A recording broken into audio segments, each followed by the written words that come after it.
मैं ये बात बिल्कुल साफ तौर से कह सकता हूं, क्या बीबीसी चैनल पे, CNN चैनल पे, कई चैनल पे खुद मैंने देखा कि अफगानिस्तान में हजारों लोग मारे गए।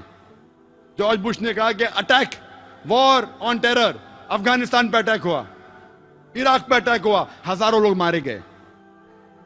9/11 जो हुआ, तो मैंने कहा ये तो खुद जो 9/11 जो हुआ, ये इल्जाम है कि ओसामा बिन लादेन ने किया, मैं नहीं जानता हूं। जो साइंटिस्ट है यूएसए के वो कहते it's inside job, George Bush ने खुद किया है। ये मैं नहीं कहता, नो कहते। सही है कि हकीकत है बाद में तहकीक करेंगे, अभी वक्त नहीं है, मैं जॉर्ज बुश को ज्यादा टाइम नहीं देना चाहता हूं।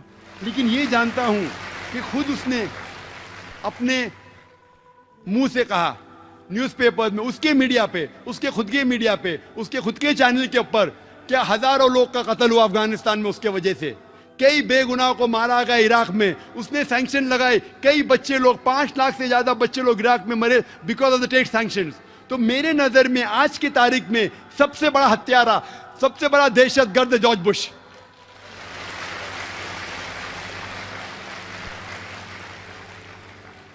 फौरन यूएस काउंसिल जनरल उठ गया और ऑडिटोरियम के बाहर चले गया। क्यों? कुरान कहता है सूरह इसरा में चैप्टर 17 वर्स नंबर 81, वकुल जाल हक वज़ाकल बातिल इन्नल बातिल कान ज़हूका, कहो के हक आ गया है और बातिल का सर्वनाश होगा और फी नफ्सी बातिल को खत्म होना है। फौरन हेडलाइंस में, ऑस्ट्रेलियन न्यूज़पेपर में, doctor Naik calls himself a fundamentalist and says number 1 terrorist in the world is George Bush. Australian paper में आया। कभी 2001 में 3 महीने बाद 11 सितंबर के, उस टाइम मेरे इल्म में कोई भी इंसान को मैं नहीं जानता हूं जो पब्लिक के अंदर कहा कि जॉर्ज बुश टेररिस्ट था। उस टाइम की बात कर रहा हूं, मुझे तो हक की बात करने का है कि नहीं, उस वक्त इसलिए हेडलाइन में आ गया। आज हर ऐरा गैरा कहता है कि जॉर्ज बुश टेररिस्ट है। Every Tom Dick and Harry is telling that.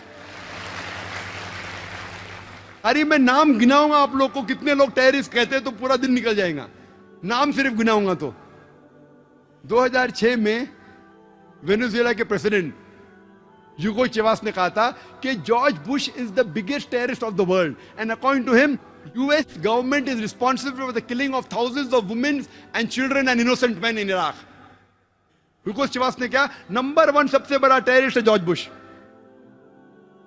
उसके बाद के प्रेसिडेंट इलेक्ट इवो मोराल्स, उसने कहा कि जॉर्ज बुश टेररिस्ट है। हैरी बेलफोंट जो एक बहुत बड़ा एक्टिविस्ट है अमेरिकन और वो एक सिंगर भी है, उसने कहा कि biggest terrorist is George Bush.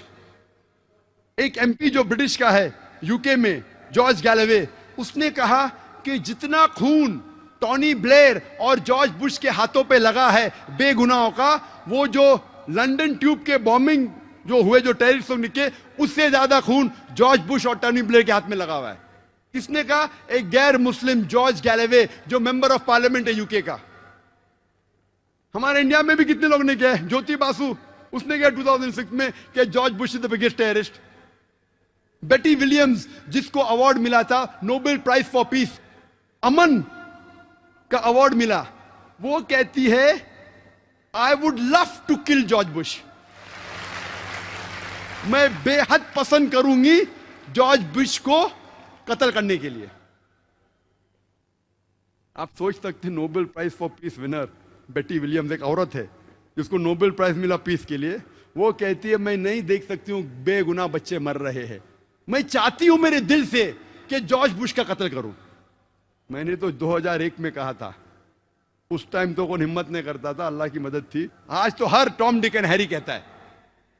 जब मैं लंदन में लेक्चर दिया जिहाद एंड टेररिज्म पे, तकरीर थी जिहाद और दहशतगर्दी पे, इस्लामिक पस मंजर में अच्छी तकरीर थी माशाअल्लाह।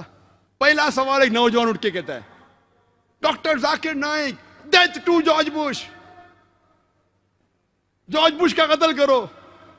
मैंने इतनी अच्छी तकरीर किया कितने गैर मुसलमान थे, मेरे पूरे तकरीर पे पानी फेर दिया उसने।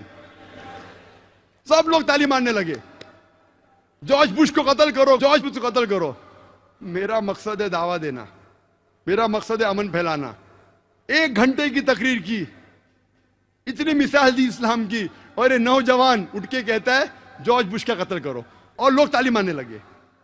तो मैंने कहा, अगर आप अल्लाह के रसूल की सीरत पढ़ेंगे, अल्लाह के रसूल कहते हैं कि उस वक्त इस्लाम के सबसे बड़े दुश्मन 2 लोग थे, दोनों का नाम था उमर।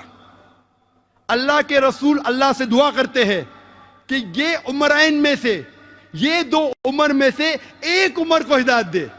तो मैंने कहा कि हम मुसलमान को दुआ करना चाहिए कि अल्लाह ताला जॉर्ज बुश को हिदायत दे।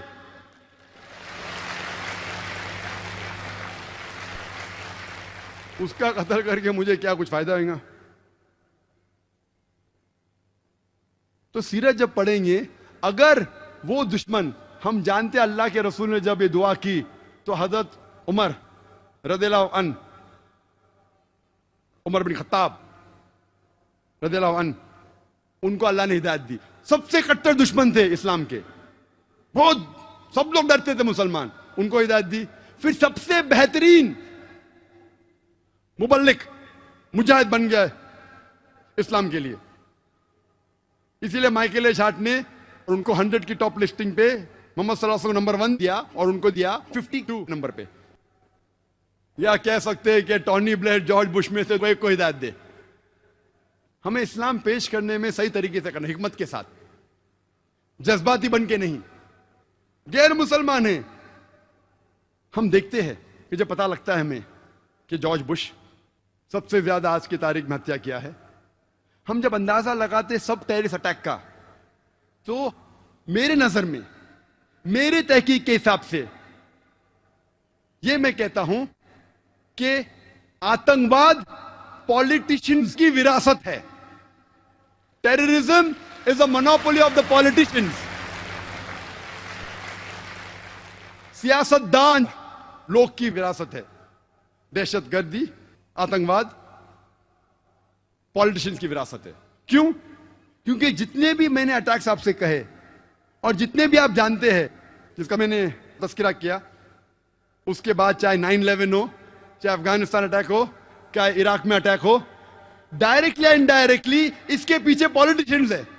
आप तहकीक करेंगे, ये सब जितने हमले हुए उसके पीछे डायरेक्ट या इनडायरेक्ट पॉलिटिशियंस का हाथ है। इसीलिए मैं कहता हूं कि आतंकवाद, दहशतगर्दी पॉलिटिशियंस की विरासत है। अंग्रेज ने हम पे हुकूमत किए, 60 साल पहले हमने अंग्रेज को निकाल दिया देश के।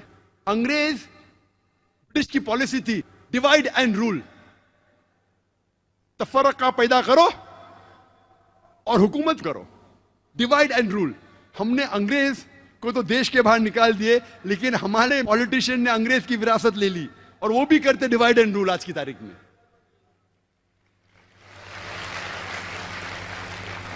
आप हिंदुस्तान की तारीख पढ़ेंगे, आज हिंदुस्तान सबसे अव्वल मुल्क है, सबसे अव्वल देश है जिसमें सबसे ज्यादा कम्युनल राइट्स, सबसे ज्यादा मजहब के नाम पे दंगे फसाद होते हैं।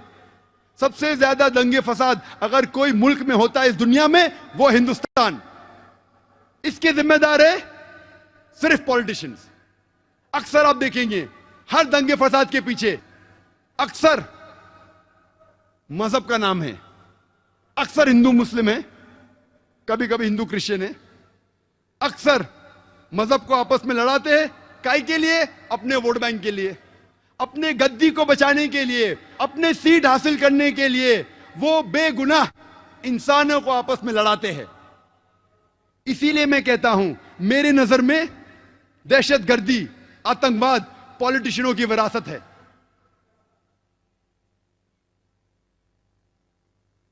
और इंडिया की मिसाल देने लगूं, उतना वक्त नहीं है।